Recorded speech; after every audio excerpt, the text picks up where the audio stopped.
"Grandpa, you're nothing but a burden useless." The words hadn't been spoken yet, but I swear I felt them hanging in the humid summer air like smoke waiting to sting my eyes. There's a kind of heaviness that settles in your bones when you've lived long enough to see respect slip away. I stood at the grill in my own backyard, the smell of hickory charcoal rising around me, and I knew something was coming. I pressed the spatula against a slab of ribs, listening to the fat hiss and sizzle. The sound was sharp, steady, the only thing that seemed to answer me. Behind me, laughter rolled out from the long picnic table.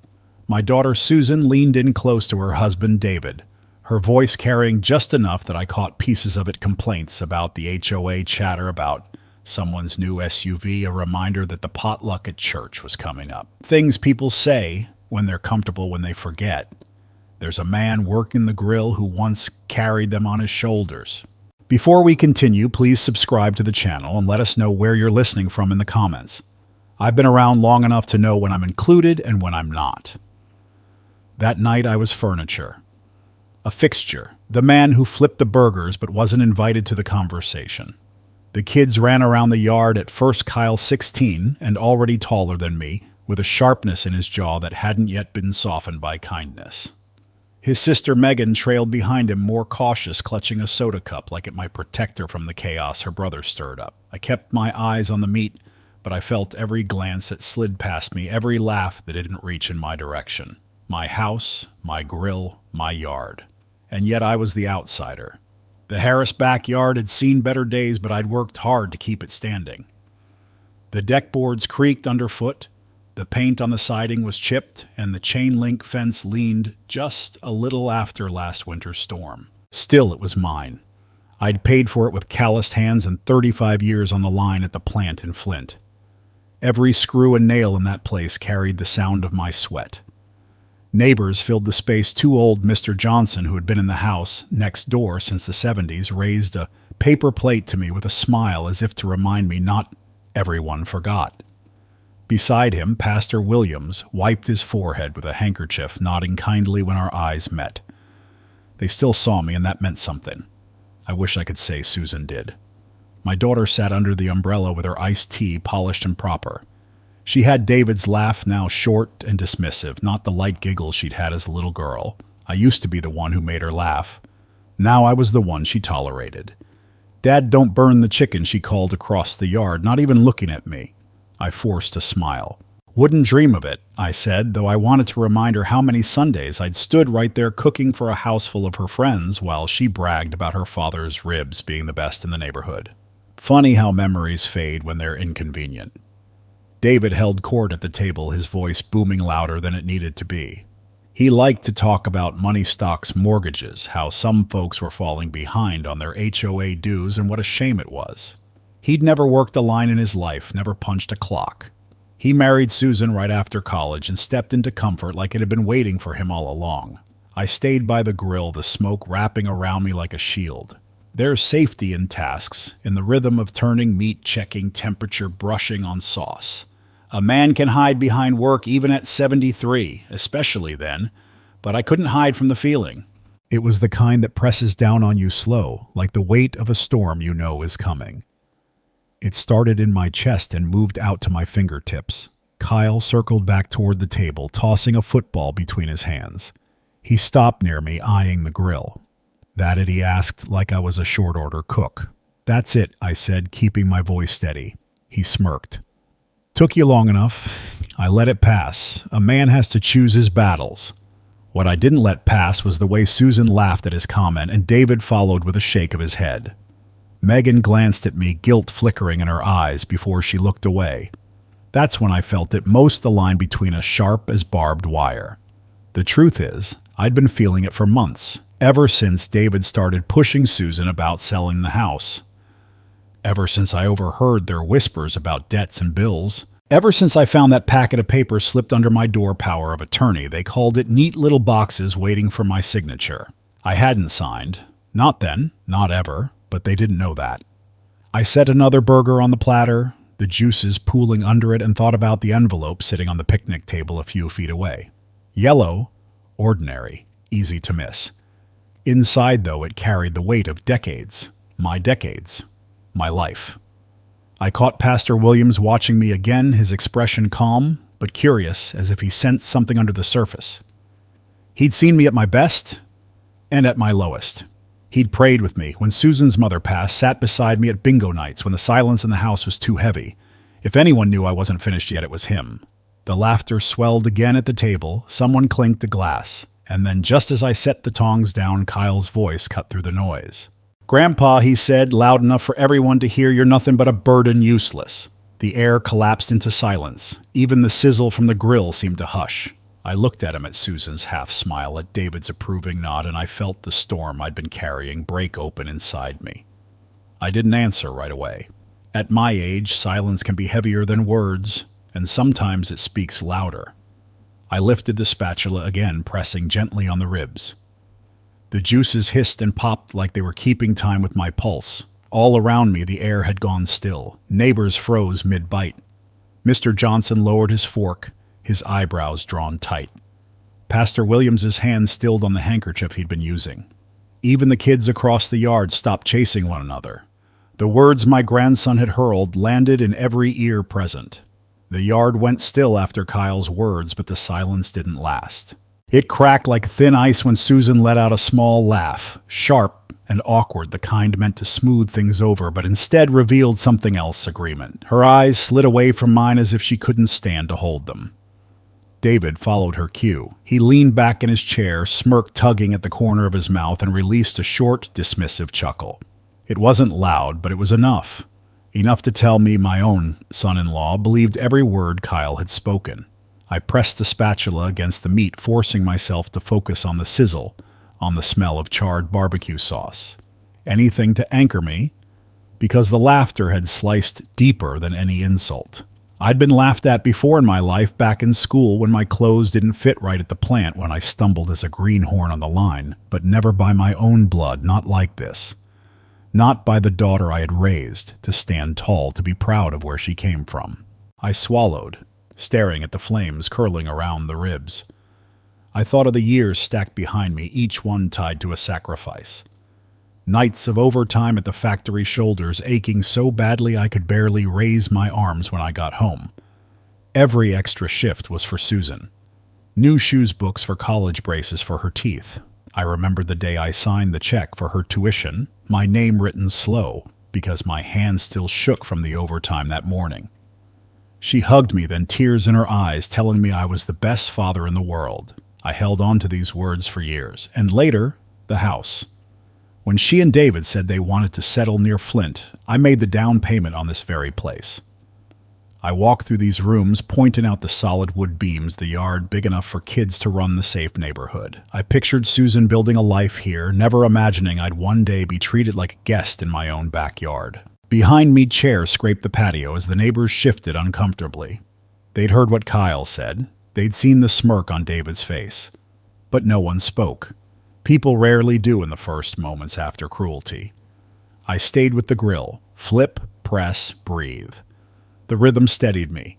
Susan cleared her throat. "Dad, don't take it so hard. He's just a teenager. You know how they are." Her voice was light dismissive. But I heard the steel under it, the unspoken truth. She didn't disagree. David chimed in louder this time, making sure everyone heard. "The boy's right about one thing. You've done enough, Robert. Maybe it's time to step aside and let us handle things. You can't carry everything forever. Step aside." I felt those words dig in. That was what he wanted. What he'd been pushing for months. Step aside, sign the papers, let him take control of what I'd built. I didn't answer. My tongue pressed against my teeth, my jaw tight. I turned the last piece of chicken, brushing it with sauce. The smell should have made my mouth water, but instead it only turned my stomach. Inside me, memories piled higher. I saw Susan's first bicycle, red with white tassels, bought with money I didn't have but somehow found. I saw her prom dress, the one I drove all the way to Detroit to pick up, because no store in Flint carried her size. I saw her standing in her wedding gown, David grinning beside her, and me handing over an envelope with a check that covered more than half the reception. I saw every dollar I'd ever spent, every ounce of sweat, every night of aching bones. And now I saw the way my daughter laughed small and sharp at my expense. I looked up. Susan wouldn't meet my gaze. David did bold and steady, as if daring me to push back. Kyle tossed the football from hand to hand again, proud of himself, and Megan sat quiet, her eyes fixed on her plate. For a moment I thought of saying it all right there, of telling them the truth about the envelope sitting on the table, but I stopped. Timing matters. Words are like nails. You drive them. Too soon they bend. Drive them at the right moment and they hold forever. So I turned back to the grill, hiding my thoughts behind the smoke. The laughter died down, but the sting lingered. I focused on the envelope just a few feet away, the corner of it catching the light from the setting sun. Yellow paper ordinary, but inside was everything they didn't expect. Everything they thought they had already taken from me. I held on to that spatula as if it were the last tool I had left in the world. The fire crackled beneath the grate, but inside me something colder began to settle. Susan finally looked up, her face tight. "Dad, you've done a lot. No one's denying that. But things change. We can't keep carrying everything the way you did." There it was again, change. A softer echo of David's push, but the same message. "Step aside, hand it over." I forced myself to look past her, past David's smug nod, and back to the neighbors at the edge of the yard. Mr. Johnson shifted uneasily in his chair.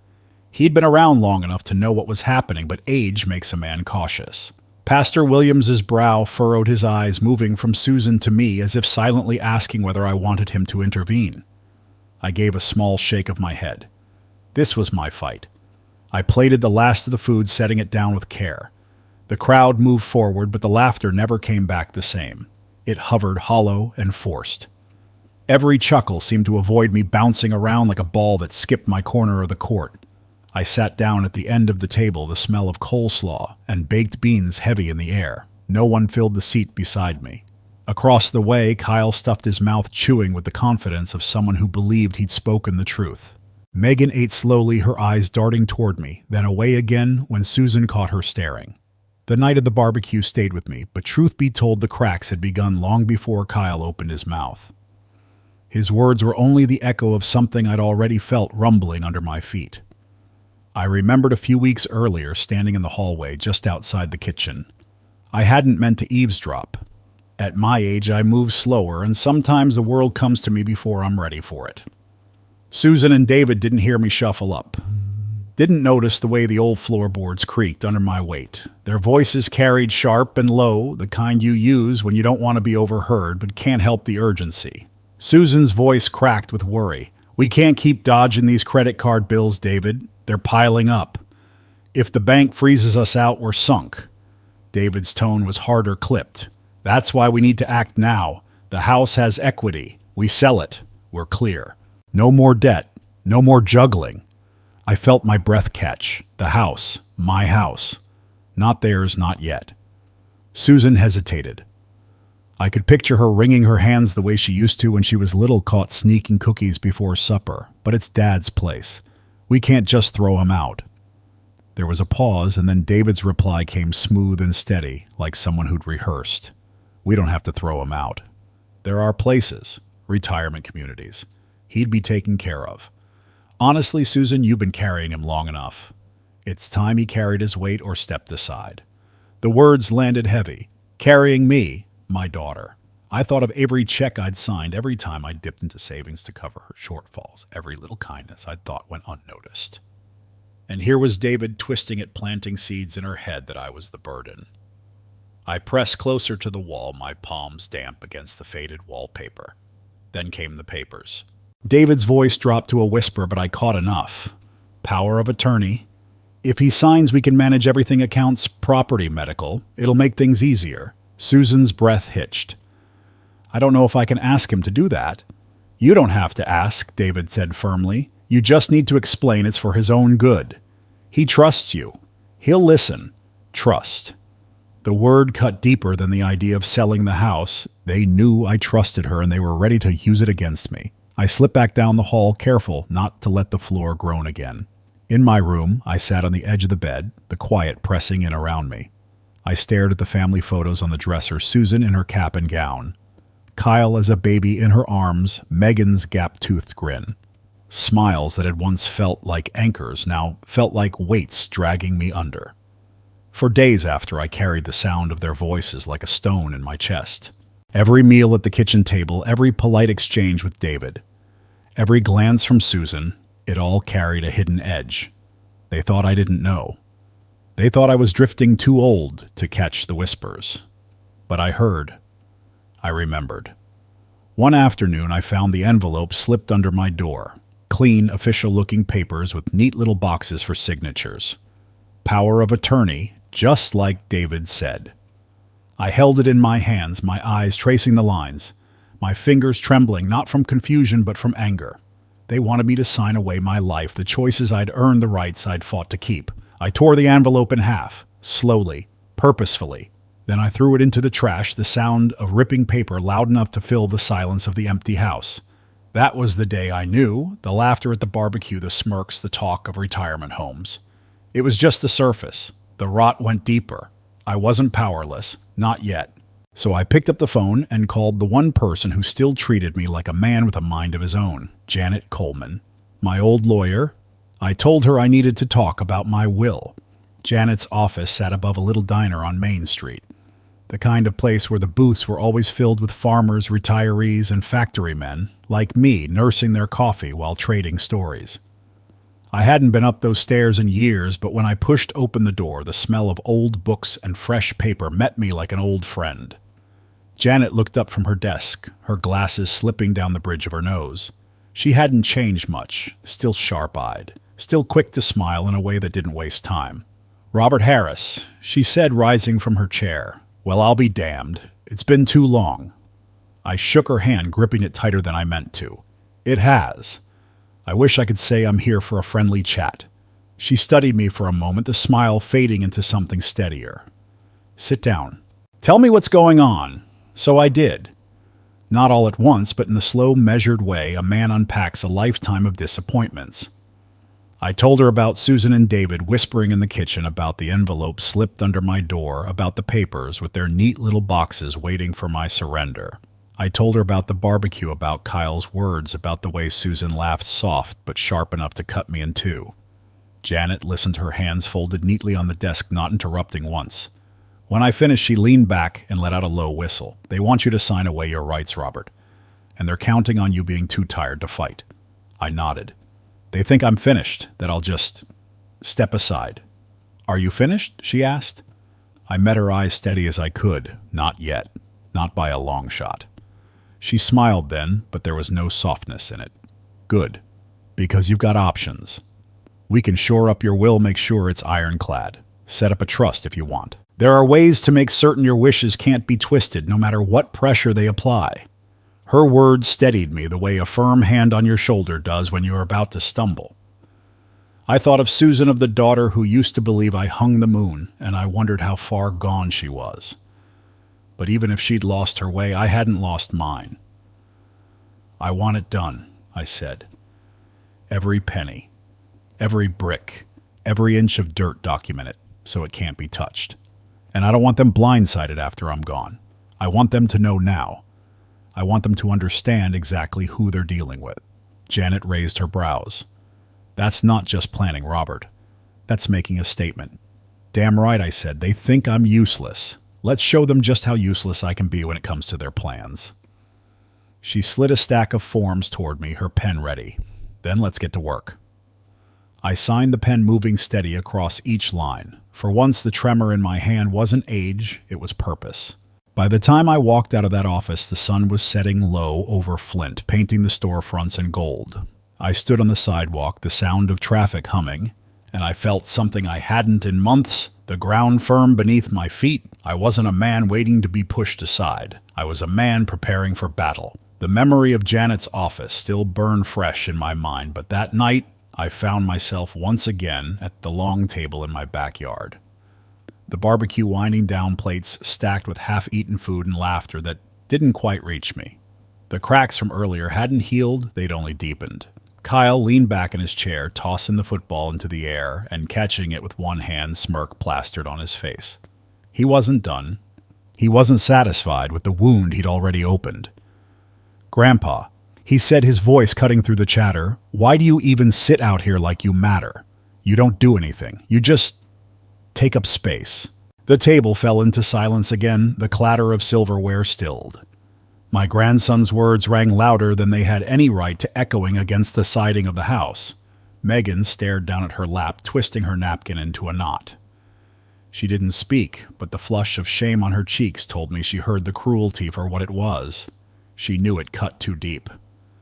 Susan's patience snapped, though not at her son. She turned on me, her tone tight and sharp. "Dad, you're not making things easier for us. Can't you just let things be simple for once?" For once. As if decades of sacrifice, decades of giving had been nothing but trouble. Before I could answer, David jumped in, leaning forward, elbows on the table. "You should be grateful we even let you stay here," he said, his voice loud enough for the neighbors to catch.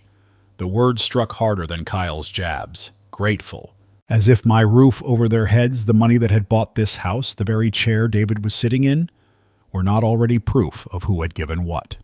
I kept my face still, my hands steady as I reached for a piece of cornbread. I chewed slowly, swallowing the taste of ashes. Outside, the cicadas hummed, filling the silence that had grown heavy at the table. Inside me, though, the fire raged. Every insult, every smirk, every dismissive word piled onto the last until it burned hotter than the coals in the grill. I had known betrayal before, friends who drifted, co-workers who lied, but never in the blood of my own family, never at the hands of those I had carried on my back. Still, I didn't shout. I didn't slam my hand on the table or storm off. I'd learned long ago that anger spent too quickly is wasted. My father used to say a man's real strength shows in how long he can hold the line before he swings. I looked at Kyle, who was still smirking, and let my gaze drift toward the table. The yellow envelope sat there, half hidden under a paper plate, patient as a stone in a riverbed. My heart steadied at the sight of it. I tapped my fingers against the wood once, twice. Then, without a word, I reached forward and brushed the envelope closer. Its edges caught the porch light, the gold paper glinting for just a moment. I leaned back in my chair, eyes never leaving Kyle. Then softly but with weight, I tapped the envelope with one finger, the sound sharp in the hush. "Why don't you open that?" I said. The fire in my chest didn't fade. It grew sharper, more focused. They thought they knew the measure of me, thought they could write the story of my last years, but they hadn't read the ending I had already written. Kyle blinked, his smirk faltering for the first time that night. He looked from me to the envelope, then back again, trying to gauge whether I was bluffing. "What is it?" he asked, his voice carrying just enough bravado to hide the hesitation underneath. I didn't answer. I just tapped the envelope once more, slower this time, letting the sound echo against the wood of the table. David leaned forward, suspicion sharpening his features. "Robert, what's this supposed to be? Some old bank statement? You really want to air your paperwork in front of the neighbors?" His attempt at humor fell flat. The neighbors weren't laughing. Mr. Johnson had set down his fork completely. Now his eyes locked on me with something like quiet encouragement. Pastor Williams adjusted his glasses, the lines on his face deepening as if he already knew there was more to this night than barbecue and banter. Kyle's fingers tore at the flap like it had personally wronged him. The paper ripped with a sharp sound that cut through the night air, louder than the cicadas, louder than the distant bark of a dog down the street. Every eye turned toward him as he unfolded the document, his brow furrowed, lips moving as he read. And then, as if he wanted to make sure everyone felt the weight of it, he raised his voice. "The entirety of Robert Harris's estate, including the family home savings accounts and personal effects, will be transferred into the Harris Community Scholarship Fund, to be administered by Robert Harris as trustee." The words hung like smoke. I watched the ripple spread through the crowd. Neighbors shifted in their seats, some leaning closer, others stealing glances at Susan and David. The laughter, the chatter, the summer night ease, all of it had drained away, leaving only the dry rustle of leaves in the maple trees overhead. Kyle stopped reading halfway through the second page, his face a mask of disbelief. His hands trembled slightly as if the paper itself burned. What the hell is this supposed to mean? I stayed quiet. Susan was the first to break, her voice trembling, but still carrying that practiced sweetness she used when she wanted to bend me without sounding cruel. "Dad, this can't be right. Please think of the family. We've built our lives here. The kids, they need stability." Her words weren't for me. They were for the neighbors, for the pastor, for anyone who might take her side. But I saw through them. Stability in her mouth meant control.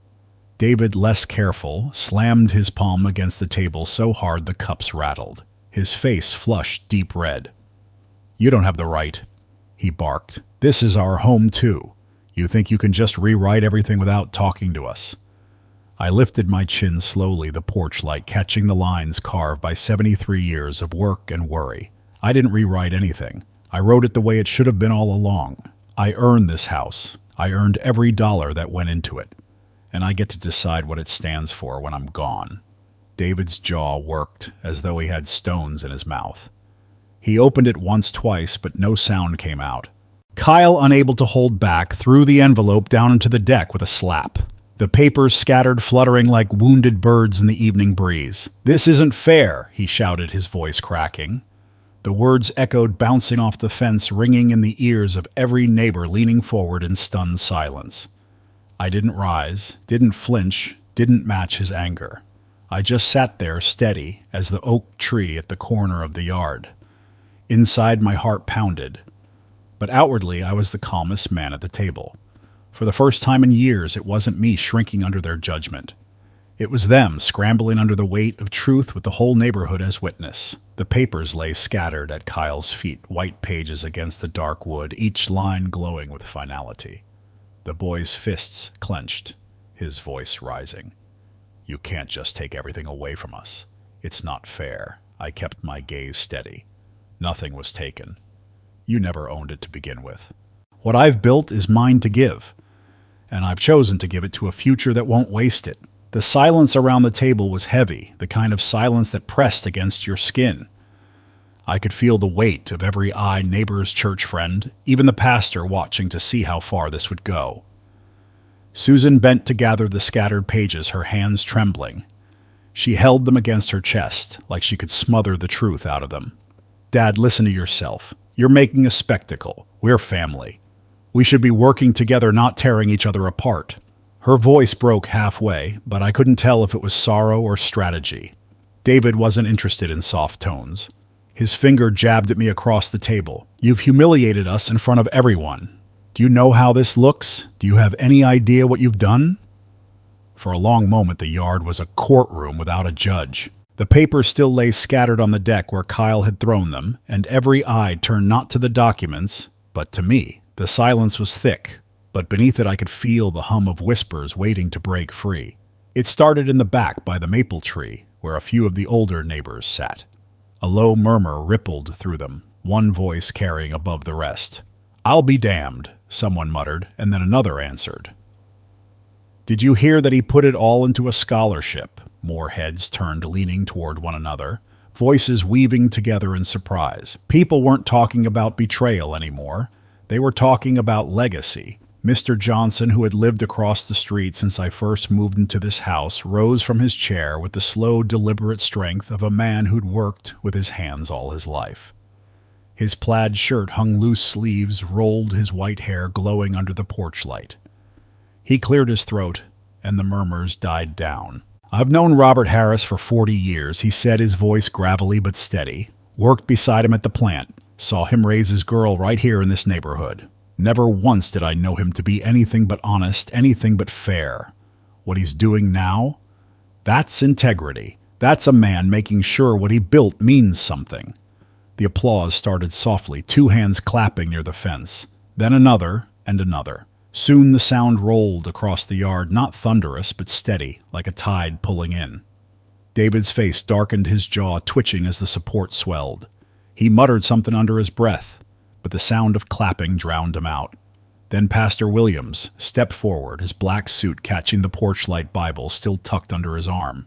He didn't raise his voice, but somehow it carried across the yard. "This," he said, gesturing to the papers on the ground, "is what true stewardship looks like. Not hoarding, not feeding greed, but planting seeds for tomorrow. Robert has shown us all what it means to leave behind more than just walls and dollars." The words hit like a hymn. People nodded, some with tears in their eyes, others murmuring amen under their breath. The applause grew louder, firm, unshaken. Susan, who had been clutching the papers to her chest, suddenly crumpled. Her knees gave way and she sank into the nearest chair, sobs breaking free, raw and unrestrained. "Dad, how could you—" she managed, but the words dissolved in tears. David couldn't bear it. He shoved his chair back with a screech and stormed toward the house, his footsteps pounding against the deck. "This isn't over," he shouted over his shoulder before slamming the screen door behind him. The crowd hushed again, eyes swinging back to me. For all the clapping, for all the support, I knew what I felt inside. This wasn't the end of anything. It was the opening volley. I rested my hand flat against the table, steady as the oak tree in the yard, and I told myself what I already knew: tonight was only the beginning of a war I hadn't asked for, but could no longer avoid. The applause slowly ebbed, replaced by the murmur of neighbors trading words in hushed tones. Some shook their heads in disbelief, others nodded firmly as though they had been waiting years for this moment. The air felt charged alive with something bigger than my family's quarrel. It was the weight of community judgment. I caught snippets as they spoke. "He's right to do it. That boy needed to hear it. Susan used to be sweet, but David—" Their words drifted, weaving into a chorus of quiet verdicts. Susan buried her face in her hands, shoulders trembling. She'd always cared about appearances, about being the daughter who made her father proud. Now the pride of the neighborhood was shifting, and she could feel it slipping from her grasp. Megan, still at the far end of the table, inched closer to me. She didn't say much, just sat nearer, her silence louder than all the rest. Pastor Williams placed a hand on my shoulder, his grip firm, his voice low enough that only I could hear. "Robert, you've set a line in the sand tonight. They'll try to cross it. Be ready." I gave a slight nod. His words weren't a warning. They were a confirmation of what I already knew. The last of the neighbors drifted out through the gate, their goodbyes lingering in the air like the smoke from the grill. Their footsteps crunched down the gravel drive, and soon the yard was empty, save for the scattered paper and the fading echo of applause. Inside the house, though, the air had turned heavier, thicker, like the humidity before a thunderstorm. I stepped into the kitchen, the screen door creaking shut behind me. Susan was waiting, her arms folded tight across her chest. Her eyes were red from crying, but the tears didn't soften her expression. "Dad," she said, her voice strained and sharp at once. "How could you humiliate us like that in front of everyone we know? You didn't have to parade your will like some kind of weapon." I set my hands on the counter, steadying myself against the cool laminate. "Susan, I didn't humiliate anyone. I told the truth. The only shame tonight is what you and David tried to hide." She flinched as if I had slapped her, but before she could answer, David barreled in from the living room. His tie was yanked loose, his face still flushed with rage. "You think you're clever, old man," he sneered. "You think waving papers around makes you untouchable? I'll drag this through probate court until you're broke. I'll get power of attorney one way or another. You won't win."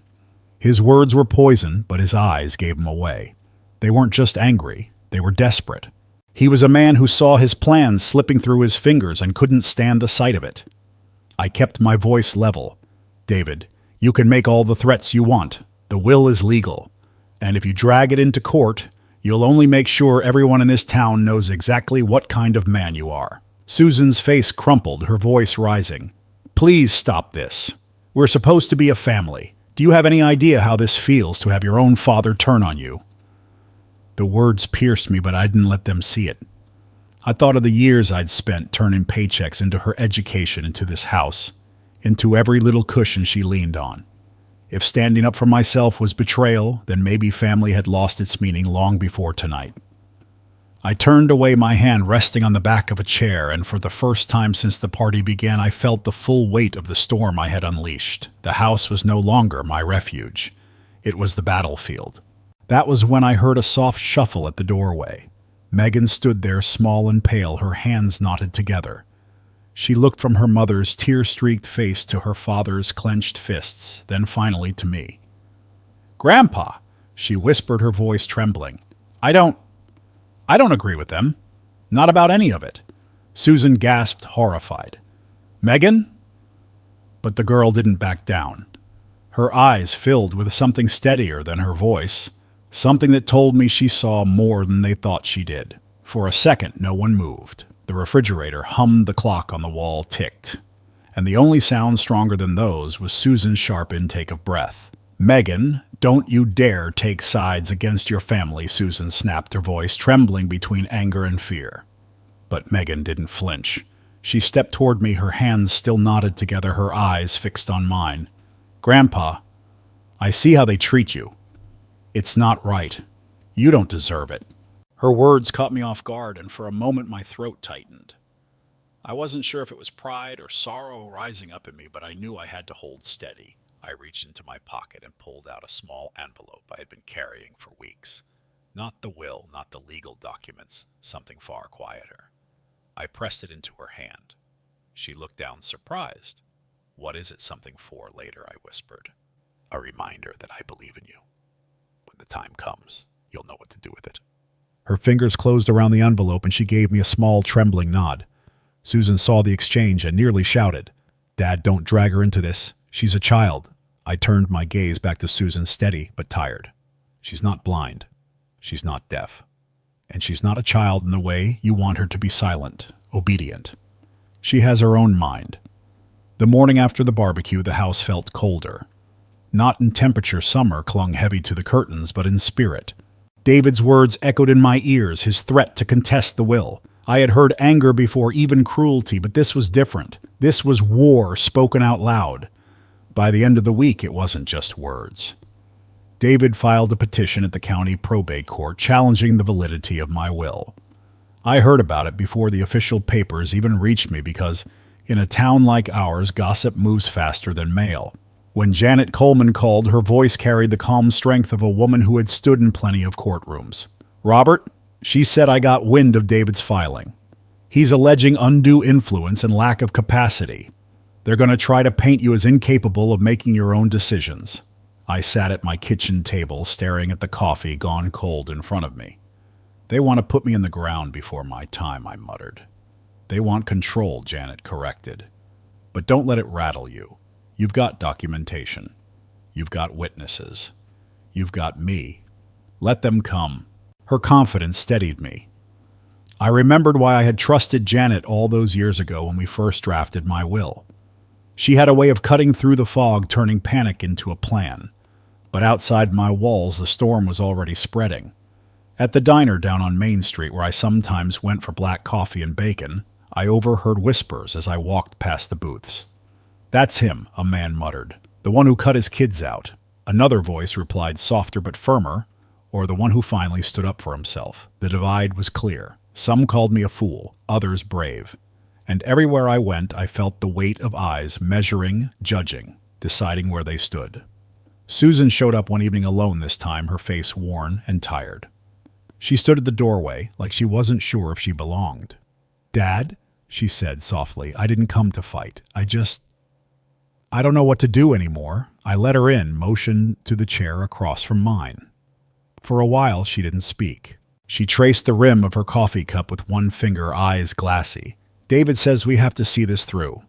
That if we don't, we'll lose everything. But when I think about Mom, about what she would say, her voice cracked. Sometimes I wonder if we've already lost what mattered most. I wanted to reach across to take her hand to remind her she was still my daughter, but I didn't. Some battles had to be hers alone. Meanwhile, the community was stirring in ways I hadn't expected. Pastor Williams announced after Sunday service that there would be a meeting at the fellowship hall, a gathering to discuss how the scholarship fund could be structured, how it might help local kids. People I'd known for decades came up to me, pressing my hand, telling me their stories of struggle, of opportunities missed. They didn't see a scandal. They saw hope. And just when I thought the story might stay contained to our small circle, the outside world came knocking. One afternoon, Megan ran in holding a folded newspaper, her breath quick. Grandpa, look. Across the front page of the local section in bold letters, it read, Former auto worker turns legacy into scholarship fund. There it was, my name, my choice, my fight staring back at me in print. I held the paper in my hands, the ink still smelling faintly sharp. The photo beside the headline was of me at the barbecue, my face half lit by the porch light, the will spread across the table like a banner. For the first time in a long while, I didn't see a tired old man staring back. I saw someone who still had fight left. But the article didn't just tell my side. It quoted neighbors who had been there that night. Mrs. Green talked about how she'd watch me help repair the church roof after a storm, even when my hip gave me trouble. Pastor Williams spoke about stewardship, echoing the words he'd said in the yard. Mr. Johnson was quoted too. His words plain and steady, Robert Harris has always been a man of his word. If he says the money is going to kids, then it will. David must have seen the paper too, because my phone rang not an hour later. His voice crackled with fury. You think you can win them over with headlines? This isn't a popularity contest. Courts don't care about clapping neighbors. I let him rant, then answered simply, maybe not, but judges care about witnesses. And I've got a yard full of them who saw exactly how you treated me. The silence on the other end was sharp, like he'd been cut. Then he hung up without another word. That night, the fellowship hall at the church filled with more people than I'd seen since Easter service. Folding chairs scraped the floor.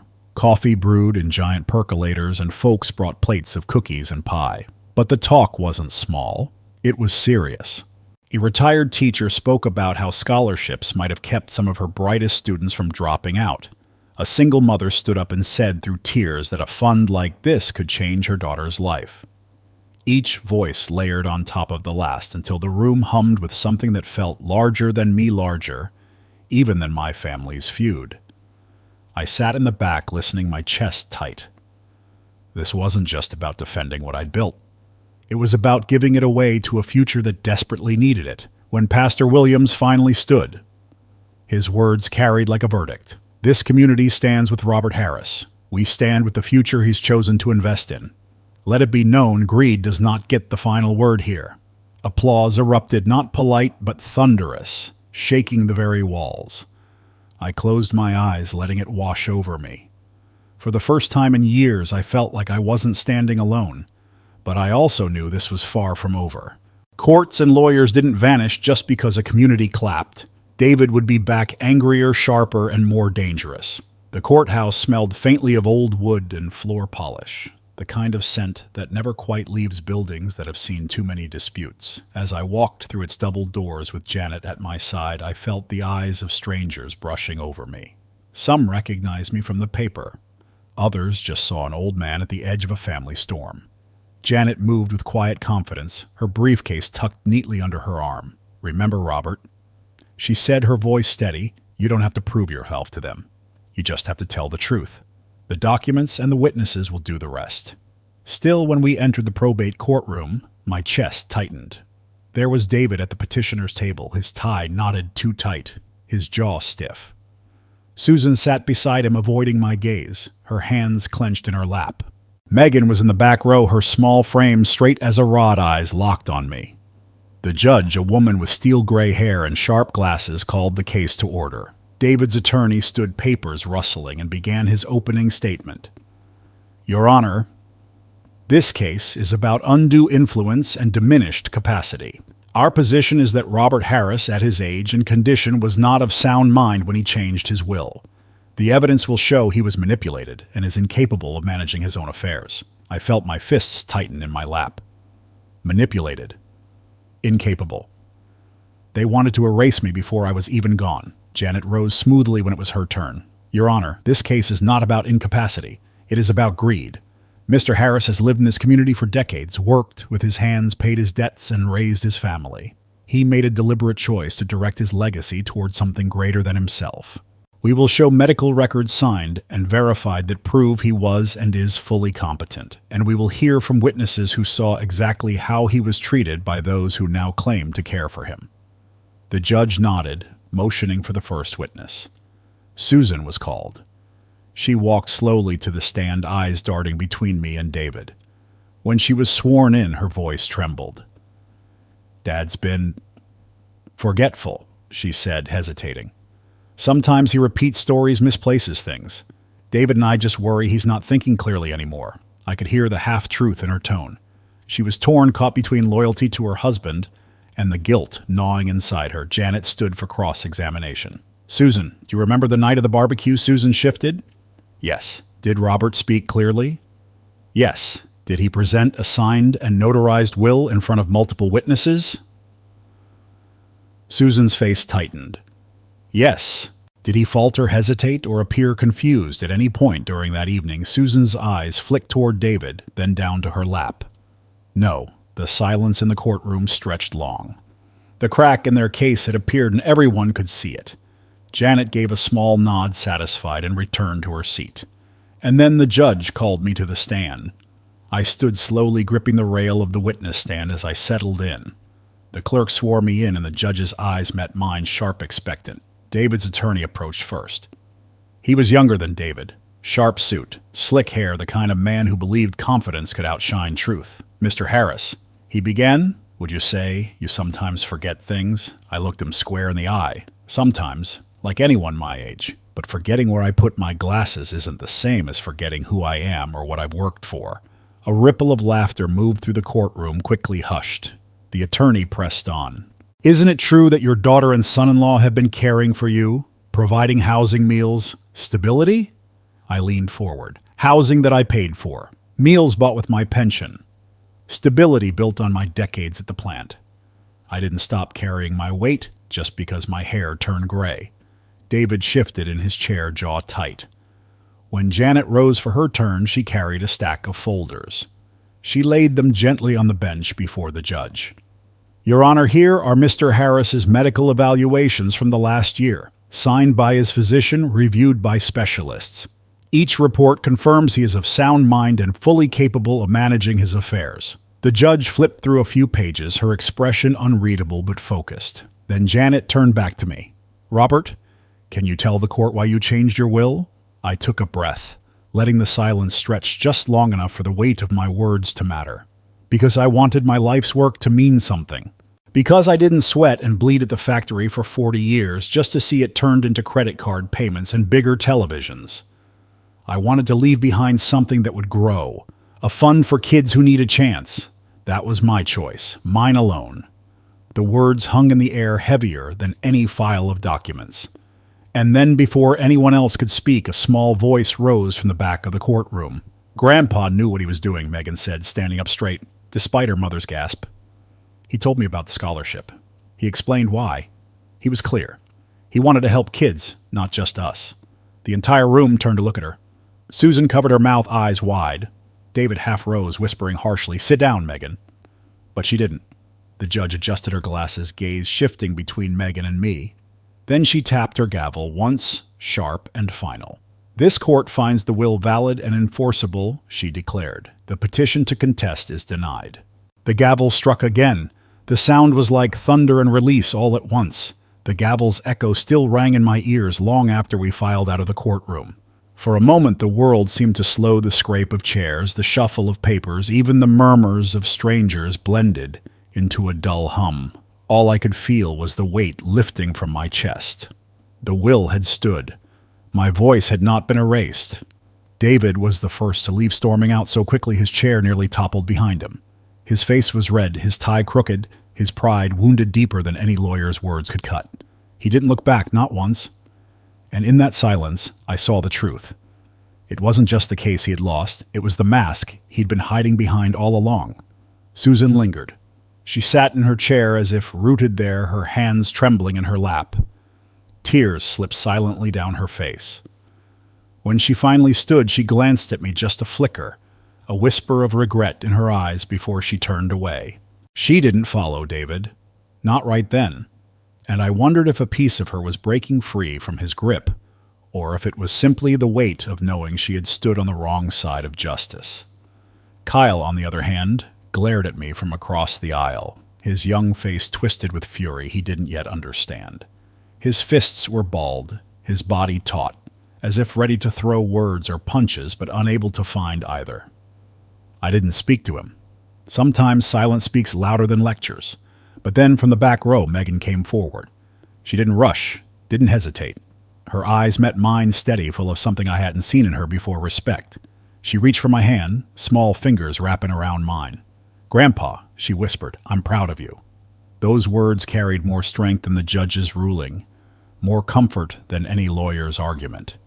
They were the bridge to the future I had prayed might still exist. That evening, the church fellowship hall was alive again, not with argument or doubt, but with celebration. Folding tables lined with potluck dishes, casseroles, pies, fried chicken stretched wall to wall. Neighbors, old friends, even strangers shook my hand, clapped my shoulder, and raised their voices in approval. The Harris Community Scholarship Fund was no longer an idea written on paper. It was alive, breathing, owned by the people it was meant to serve. Pastor Williams stood at the podium, his voice warm as he spoke. This is what it means to live with purpose, not to hoard what we cannot keep, but to give what can outlast us. Applause broke out again, and as I stood among them, I felt the swell of something I hadn't felt in years, belonging. But the night wasn't about me alone. It was about the young faces I saw in the crowd. Kids who leaned against their parents, listening wide-eyed. I imagined their futures, classrooms, apprenticeships, college halls built on the foundation laid that day. For the first time in decades, I believed my life's work had found a home beyond the walls of my house. The celebration carried late into the night, but when I finally stepped outside, the air was cool and steady. The courthouse loomed in the distance, its windows glowing faintly against the dusk, a reminder of the battle I had just walked through. For years I had felt bent smaller somehow under the weight of being dismissed, ignored, or treated as a burden. But as I stood there, under the open sky, my shoulders straightened on their own. Megan walked beside me, her steps light, her grip still firm around my hand. She didn't say much, she didn't need to. The look in her eyes told me everything. There would be questions in the days ahead, no doubt whispers in her home, maybe even anger hurled her way. But she had chosen to speak the truth, and I would carry that memory with me longer than any applause. Susan emerged from the hall a few minutes later. Her face was blotched from crying, and for a moment she looked as if she might come closer. But then David's car horn sounded from down the street, sharp and impatient. She froze, torn, and in the end she turned and walked toward the sound. My chest tightened not from anger but from sorrow. Some chains aren't broken in a day. Neighbors called goodnight to me, clapping me on the back, offering rides. I declined, choosing to walk the few blocks home. Each step on the familiar sidewalk felt different, lighter, surer. The streetlights hummed, the cicadas sang, and I breathed deeply, tasting freedom in the night air. When I reached my porch, I paused. For years I had crossed that threshold with my head bowed, carrying the quiet ache of being unwanted in my own family. But that night I stood tall. The house wasn't just a shelter anymore. It was proof that dignity could be defended, that legacy could be redirected, that an old man's voice still mattered. I looked up at the stars, their faint shimmer scattered across the Michigan sky, and I whispered words I hadn't dared speak out loud before. Dignity isn't given. It's claimed. And today I claimed mine back. If you enjoyed this story, please like the video. Subscribe to the channel and share your thoughts in the comments. To listen to the next story, click on the box to the right.